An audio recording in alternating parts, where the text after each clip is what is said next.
Rupkala, shop number 9, Vastupal apartment near Shrinath ice cream, Dadangwad ટેકરો opposite Sayaji library, Navsari. MDF chocolate depot, shop number 1, crystal apartment besides Canara bank, Sindhi camp road, Navsari. Mangaldeep TVS, national highway number 8, near Meera doors, Kabilpor, Navsari. વિશ્વસનીય દાગીનાનું વિશ્વાસપાત્ર સ્થળ Soni Ranchhodbhai and sons jewellers, Patwasheri, Navsari. Parekh brothers jewellers, opposite Hanuman temple, મોટા બજાર, Navsari. Akshar vision arena, shop number 8, Shantinath complex, Shantadevi road, Navsari. New India bakery, અમારી શાખા નવસારી, મરોલી, સુરત. નમસ્કાર દર્શક મિત્રો, આપ નિહાળી રહ્યા છો નવસારીથી પ્રસ્તુત થતી ન્યૂઝ ચેનલ N7. સમાચારોમાં હું અર્પિતા મોદી આપનું સ્વાગત કરું છું. સમાચારોની શરૂઆત કરતા પહેલા એક નજર આજના મુખ્ય સમાચારો પર. વોર્ડ નંબર 6ના કોંગ્રેસના ઉમેદવારની માત્ર 3 મતોથી થયેલી હાર, પરાજયને પિયુષ ડિમ્મરે જનતાની ગણાવેલી જીત. નવસારી મહાનગરપાલિકામાં કોંગ્રેસના 2 ઉમેદવારોની થયેલી જીત. પ્રભા વલસાડિયા અને પ્રકાશ હળપતિ ભજવશે વિપક્ષની ભૂમિકા.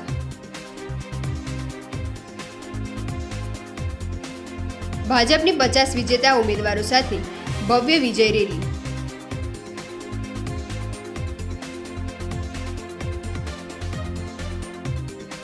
ચીખલીના વ્યાજખોરની થયેલી ધરપકડ.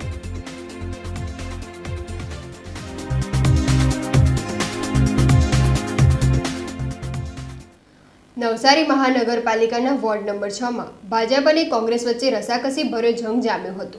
કોંગ્રેસના પૂર્વ નગરસેવક પિયુષ ડિમ્મરની માત્ર 3 મતે પરાજય થયો હતો. આ પરાજયને પિયુષ ડિમ્મરે પોતાની જીત અને જનતાની જીત ગણાવી હતી. નવસારી મહાનગરપાલિકાનું વોર્ડ નંબર 6 ભારે ચર્ચાનો વિષય બન્યો હતો. વોર્ડ નંબર 6ની ચૂંટણીમાં ભાજપ કોંગ્રેસ વચ્ચે ખરાખરીનો જંગ જામ્યો હતો. આ વોર્ડમાં કોંગ્રેસના પૂર્વ નગરસેવક પિયુષ ડિમ્મર અને ભાજપના બિપિન ડિમ્મર વચ્ચે મતગણતરી સમયે ભારે રસાકસી ચાલી હતી. ભાજપ અને કોંગ્રેસ વચ્ચે માત્ર ગણતરીના મતોના અંતરથી હારજીત થઈ હતી. કોંગ્રેસના ઉમેદવાર પિયુષ ડિમ્મરને 5029 મતો મળ્યા હતા, જ્યારે ભાજપના બિપિન ડિમ્મરને 5032 મતો મળતા કોંગ્રેસના પૂર્વ નગરસેવક પિયુષ ડિમ્મરની માત્ર 3 મતોના નજીવા અંતરથી હાર થઈ હતી. ચૂંટણીમાં દરેક મતદારોના મતોનું મૂલ્ય હોય છે. એક મત પણ હારજીત નક્કી કરે છે. કોંગ્રેસના પિયુષ ડિમ્મરે 3 મતોની હારને જનતાનો વિજય ગણાવ્યો હતો. તેમણે વોર્ડ નંબર 6ની જનતાનો આભાર વ્યક્ત કર્યો હતો. શાહીમાં એક મતની કિંમત હોય છે. પિયુષભાઈ ડિમ્મર વોર્ડ નંબર 6માં સક્રિય કોંગ્રેસના કાર્યકર્તા છે. માત્ર 3 મતના લીધે એમની હાર થઈ છે. આપ જણાવો, ખૂબ જ સક્રિય અને ખૂબ જ લોકચાહના માત્ર 3 મતના અંતરે આપની પરાજય થઈ છે. આ પરાજયને શું કહેશો? જો અમે તો લડતા હતા, પરંતુ સરકારી તંત્ર સામે પણ લડવાનું હતું. અહીં જે પ્રમાણેનું વર્તણૂક હતું કે જે પ્રમાણેની સુવિધા હતી, તો ભારતીય જનતા પાર્ટી તંત્ર બધાની સામે લડતા અમે અમારો વોટ મજબૂત કર્યો હતો. મજબૂત થઈ ગયા બાદ મારા જે હરીફ ઉમેદવાર છે માત્ર 3 મતે અહીં વિજેતા ઘોષિત કરવામાં આવ્યા હતા. એમાં બેલેટના જે 2 મત હતા તે 2 મત અમાન્ય ઠેરવવામાં આવ્યા હતા. ત્યારે જ અમે ત્યાં વિરોધ નોંધાવ્યો હતો, પરંતુ અહીં ભારતીય જનતા પાર્ટીના ઇશારે ચાલતા તંત્ર કોઈ પણ પ્રકારનું અમારી કોઈ પણ માંગ માન્ય રાખી ન હતી. પ્રજાએ તો તમને સહકાર આપ્યો છે, માત્ર 3 મતે જીત થઈ છે સામે પાર્ટી. પ્રજાએ જે પ્રમાણે અમને સાથ સહકાર આપ્યો છે, હું પણ પ્રજાને આપના માધ્યમથી ખાતરી આપવા માંગુ છું કે મેં જે કામ કરતો આવ્યો છું તે કામ કરવા માટે કટિબદ્ધતા રાખીશ. અને આવનારા 5 વર્ષ દરમિયાન જે લોકો નામી અનામી જે લોકોએ મને સાથ સહકાર આપ્યો છે, તો બધાનો હું આપના માધ્યમથી આભાર વ્યક્ત કરું છું અને લોકોના કામ કરવા માટે બાંહેધરી આપું છું. ત્યારે લોકશાહીમાં એક મતની કિંમત હોય છે. તેમાં આ પિયુષભાઈ ડિમ્મર ને આ જે દાખલારૂપ છે અને માત્ર 3 મતના કારણે એમની હાર થઈ છે. તો લોકશાહીનું પર્વ અહીં ઉજવવામાં આવી રહ્યું છે. નવસારી મહાનગરપાલિકાના વોર્ડ નંબર 4માં ભાજપની પેનલ તૂટી હતી. આ વોર્ડમાં 2 કોંગ્રેસના ઉમેદવારો વિજેતા બન્યા હતા. કોંગ્રેસના પ્રભાબેન વલસાડિયા અને પ્રકાશ હળપતિનો વિજય થયો હતો. નવસારી મહાનગરપાલિકાની ચૂંટણીમાં કોંગ્રેસે 2 બેઠકો મેળવી છે. વોર્ડ નંબર 4માં 2 ભાજપની બેઠકો અને 2 કોંગ્રેસની બેઠકો આવી હતી. ભાજપના આસિફ બરોડાવાળાની માત્ર 55 મતો સાથે જીત થઈ હતી, જ્યારે કોંગ્રેસના મહિલા ઉમેદવાર પ્રભાબેન વલસાડિયા અને આદિવાસી બેઠક ઉપરથી વીરાવળ ગામના પ્રકાશ હળપતિની 92 મતોથી જીત થઈ હતી. વોર્ડ નંબર 4માં ભાજપ અને કોંગ્રેસ વચ્ચે ખરાખરીનો જંગ ચાલ્યો હતો, જેમાં કોંગ્રેસના ફાળે 2 બેઠકો ગઈ હતી. પ્રભાબેન વલસાડિયા ગત ટર્મમાં પણ પાલિકાના સભ્ય તરીકે સેવા આપી ચૂક્યા છે. આદિવાસી સમાજમાંથી કોંગ્રેસના યુવા કાર્યકર પ્રકાશ હળપતિ અને પ્રભાબેન મહાનગરપાલિકામાં વિપક્ષની ભૂમિકા અદા કરશે. વોર્ડ નંબર 4માં કોંગ્રેસે બાજી મારી છે. 2 સીટ આવી છે કોંગ્રેસની. પ્રકાશભાઈ હળપતિ માત્ર 92 મતે એમણે જીત મેળવી છે અને આ જે જીત છે આ આદિવાસી સમાજમાંથી આવે છે, હળપતિ સમાજમાંથી આવે છે. ભાઈ, પ્રથમવાર આપ વિજેતા થયા છો, તો હવે આ જે સત્તા છે, સત્તાની સામે કેવી રીતે લડત આપશો? સત્તાના સામે લડીશ, કેમ કે ગેપ 5-7 વર્ષથી એ લોકો કોઈ કામ કર્યા નથી ભાજપે. ના, આ કામ મેં કરીને બતાવીશ ગામમાં. હળપતિ સમાજની વસ્તી ઘણી બધી મોટી છે અને અનેક પ્રશ્નો છે. એ પ્રશ્નોને કેવી રીતે નગરપાલિકા આપશે? નગરપાલિકામાંથી કામ લઈ આવીશ ને જે અમારા મોહલ્લામાં જે અટકેલા બધા કામ છે તે બધા કરીને બતાવીશ. ત્યારે યુવાન છે પ્રકાશભાઈ અને એમણે આ હળપતિ સમાજમાંથી આવે છે અને ખાસ કરીને કોંગ્રેસમાંથી આજે 50 બેઠકો હતી, 50માંથી 2 બેઠકો કોંગ્રેસને ફાળે ગઈ છે. ક્લીન સ્વીપ નથી મળી અને પ્રભાબેન વલસાડિયા પણ અહીં વિજેતા થયા છે અને તેમને માટે પણ આ એક મહિલા ઉમેદવાર તરીકે કોંગ્રેસ આગળ નગરપાલિકા હતી, નગરપાલિકામાં પણ એમણે વિજેતા થયા હતા અને ત્યારબાદ આ મહાનગરપાલિકામાં પણ પ્રભાબેન આ સત્તામાં આવ્યા છે. ફરીથી કોંગ્રેસમાં તમે સત્તામાં આવ્યા છો, 2 સીટ મળી છે, 50માંથી 2 સીટ મેળવી છે કોંગ્રેસે. શું કહેશો? ખૂબ જ દુઃખની લાગણી અનુભવું છું કે 50માંથી ફક્ત 2 સીટ આવી કોંગ્રેસને ફાળે. પણ મારે વોર્ડ નંબર 4ના વોટર્સ છે તે લોકોનો હું ખૂબ ખૂબ ધન્યવાદ આપું છું કે ફરીથી મારામાં વિશ્વાસ મૂક્યો અને મેં એને જીતાડ્યો. હવે સૌના માટે હું કાર્ય કરતી રહીશ અને સૌનો ધન્યવાદ. જે કામો છે, કામો બાબતે શું કહેશો? નવસારી શહેરની અંદર આપ 2 જણા અંદર જવાના છો, તો શું કહેશો? કેવી રીતે તમે? એના માટે હું પ્રયત્ન ખૂબ કરીશ અને તમને ખબર જ છે કે હું લડત તો હું ભરપૂર આપીશ અને જ્યાં પણ વિકાસના કામો છે ત્યાં હું ભારતીય જનતા પાર્ટી જ્યાં અટકાવશે ત્યાં હું ખૂબ મજબૂતાઈ છે. 2 જણા છે એવું નહીં, અમે 20 બરાબર છે. 2 અમે 20 બરાબર છે. ત્યારે આ જે વિપક્ષમાં કોંગ્રેસના 2 સભ્યો બેસવાના છે, ત્યારે આ જે મહાનગરપાલિકા છે એમાં જે વિકાસના કામોની ગતિ છે એ ગતિ તેજ થશે. ત્યારે જે વિરોધ પક્ષ છે, વિરોધ પક્ષમાં આ 2 કોંગ્રેસના સભ્યો વિપક્ષમાં બેસીને કામની ગણતરી કરશે. ભારતીય જનતા પાર્ટીની વિજય રેલી સમગ્ર શહેરમાં નીકળી હતી. જનસમર્થન સાથે 50 વિજેતા ઉમેદવારોની ભવ્ય વિજય રેલીનું ઠેર ઠેર સ્વાગત થયું હતું. નવસારી મહાનગરપાલિકાની ચૂંટણીમાં ભારતીય જનતા પાર્ટીએ મહાનગરપાલિકાની 52 બેઠકોમાંથી 50 બેઠકો ઉપર જીત મેળવી છે. શહેરના તમામ વોર્ડમાં ભાજપના ઉમેદવારો જંગી લીડ સાથે વિજેતા બન્યા છે. ભાજપનું માઇક્રો પ્લાનિંગ કામ કરી ગયું. વોર્ડ નંબર 1 થી 13ના વોર્ડમાં ભાજપે જીત મેળવી છે. આ ભવ્ય જીતને વધારવા માટે શહેરમાં જન સમર્થન વિજય રેલી નીકળી હતી. વોર્ડ નંબર 1ના લીમડા ચોકથી ભવ્ય વિજય રેલીનું પ્રસ્થાન થયું હતું. આ બાઇક રેલીમાં ભાજપના જિલ્લા પ્રમુખ ભૂરાલાલ શાહ, ધારાસભ્ય રાકેશ દેસાઈ, મહામંત્રી જીગર નાયક, માધુભાઈ કથરિયા સહિતના અગ્રણીઓ હાજર રહ્યા હતા. વિજેતા થયેલા વોર્ડ નંબર 1 થી 13ના ઉમેદવારો માથે કેસરી સાફો પહેરી ખુલ્લી જીપમાં રેલીમાં જોડાયા હતા. બાઇક રેલીમાં મોટી સંખ્યામાં ભાજપના કાર્યકરો પણ જોડાયા હતા. વિજય રેલીનું નવસારી શહેરમાં ઠેર ઠેર સ્વાગત થયું હતું.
સમગ્ર ગુજરાતમાં સ્થાનિક સ્વરાજની ચૂંટણીમાં જ્યારે કેસરીઓ લહેરાઈ રહ્યો છે ત્યારે સમગ્ર નવસારી જિલ્લામાં પણ તમામ 6 તાલુકા પંચાયત, જિલ્લા પંચાયત, નગરપાલિકા અને નવસારી મહાનગરપાલિકામાં પણ ભારતીય જનતા પાર્ટીનો વિજય ધ્વજ લહેરાયો છે. ત્યારે આજે નવસારી મહાનગરમાં એક ખૂબ સુંદર વિજય રેલીનું આયોજન કરવામાં આવ્યું હતું. એમાં અમારા ધારાસભ્ય શ્રી રાકેશભાઈ, પિયુષભાઈ, શીતલબેન, ભરતભાઈ, અશોકભાઈ ધોરાજીયા અને પાર્ટીના અનેક એવા આગેવાન કાર્યકર્તાઓની હાજરીમાં આ રેલીનું આયોજન થયું છે અને હજારોની સંખ્યામાં મોટરસાઇકલ, 4-વ્હીલર અને બીજા પગપાળા લોકો પણ આ રેલીમાં જોડાઈને અમારા પાર્ટીના આગેવાનો જે ચૂંટાયા છે એનું અભિવાદન કરી રહ્યા છે. ત્યારે ફરીવાર નવસારી જિલ્લામાં ભારતીય જનતા પાર્ટી પર નવસારી જિલ્લાની પ્રજાએ જે ભરોસો અને વિશ્વાસ મૂક્યો છે એનો હું ફરીવાર ખૂબ આભાર માનું છું. અને આ જીતનો યશમાં પણ નવસારી જિલ્લાની પ્રજા અને મારા ભારતીય જનતા પાર્ટીના તમામ કાર્યકર્તાઓનો છે. તો મેં આ મારા કાર્યકર્તાઓને આ જીતને સમર્પિત પણ કરું છું. આભાર. સ્થાનિક સ્વરાજ્યની ચૂંટણીમાં ગઈકાલે સમગ્ર ગુજરાતમાં જે રિઝલ્ટ આવ્યા છે, જનતાએ ભારતીય જનતા પાર્ટી પર વિશ્વાસ મૂક્યો છે. 95% કરતાં વધારે ભારતીય જનતા પાર્ટીના પ્રતિનિધિઓ ચૂંટાયા છે. એનું કારણ દેશના વડાપ્રધાન નરેન્દ્રભાઈ મોદી સાહેબ, ગુજરાતના મુખ્યમંત્રી ભૂપેન્દ્રભાઈ પટેલ સાહેબ, જે વિકાસની નીતિ અમારી રહી છે અને વિકાસને જોઈને લોકોએ અમને સમર્થન કર્યું છે. ત્યારે આપ જોઈ શકો છો કે નવસારીમાં પણ 52માંથી 50 જેટલા ઉમેદવારો ભાજપના ચૂંટાયા છે. અને અત્યારે આપ જોઈ શકો છો કે જનતા જનાર્દન જ્યારે અમને આટલો સપોર્ટ કર્યો હોય ત્યારે એનું અભિવાદન કરવા શહેરના મુખ્ય માર્ગ પર આટલી મોટી સંખ્યામાં લોકો અહીંયા ઉમટી પડ્યા છે. ચીખલીમાં સોનાના દાગીના ગીરવે મુકાવી ઊંચા વ્યાજે રૂપિયા ધીરનાર વ્યાજખોરની ધરપકડ થઈ હતી. વ્યાજ સહિતની રકમ ચૂકવી હતી, તેમ છતાં ગીરવે મૂકેલ દાગીના પરત નહીં કરતા વ્યાજખોર ચર્ચિલ ગાંધી પોલીસ સકંજામાં આવ્યું હતું. ચીખલી તાલુકાના બારોલિયા ગામની મહિલા પુનિતા પટેલે 179.98 ગ્રામ સોનાના દાગીના સિક્યોરિટી તરીકે વ્યાજ વટાવનો ધંધો કરતા ચર્ચિલ ગાંધીને ત્યાં ગીરવે મૂકી 6,65,407 રૂપિયા વ્યાજે લીધા હતા. મહિલાએ વ્યાજ સહિતની રકમ ચૂકવી દીધી હતી, તેમ છતાં ગીરવે મૂકેલા દાગીના પરત ન કર્યા હતા. ચર્ચિલ ગાંધી પાસે પુનિતા પટેલે ગીરવે મૂકેલા દાગીનાની પરત કરવાની વારંવાર માંગણી કરી હતી, પરંતુ વ્યાજખોર ચર્ચિલ ઉર્ફે દિવ્યેશ ગાંધીએ દાગીના આપવા માટે ગલ્લા તલ્લા કર્યા હતા. પુનિતા પટેલે ચીખલી પોલીસ મથકમાં ફરિયાદ આપતા વ્યાજખોર ચર્ચિલ ઉર્ફે દિવ્યેશ ગાંધીની ધરપકડ કરી હતી. એક ફરિયાદી બેન હતા કે જેને પૈસાની જરૂર હોય, જેનું નામ પુનિતા બેન છે. તો તેમણે ચર્ચિલ ઉર્ફે દિવ્યેશ ગાંધી પાસે પોતાનું સોનું રાખી અને તેની પાસે વ્યાજે નાણાં લીધેલા હતા. ખરેખર તેની પાસે આવા નાણાં ધીરધારના લાયસન્સ કે બીજી કોઈ વસ્તુ તેની પાસે નહોતી.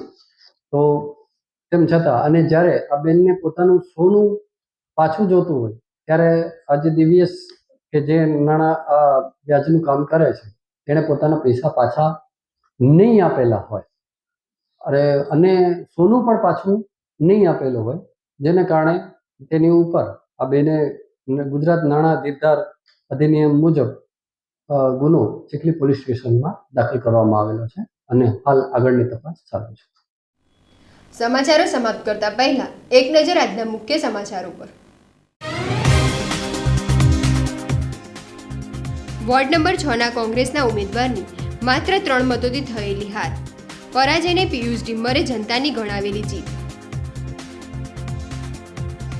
નવસારી મહાનગરપાલિકામાં કોંગ્રેસના 2 ઉમેદવારોની થયેલી જીત. પ્રભા વલસાડિયા અને પ્રકાશ હળપતિ ભજવશે વિપક્ષની ભૂમિકા.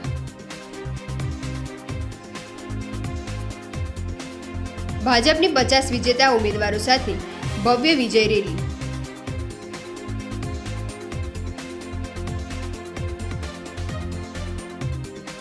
ચીખલીના વ્યાજખોરની થયેલી ધરપકડ.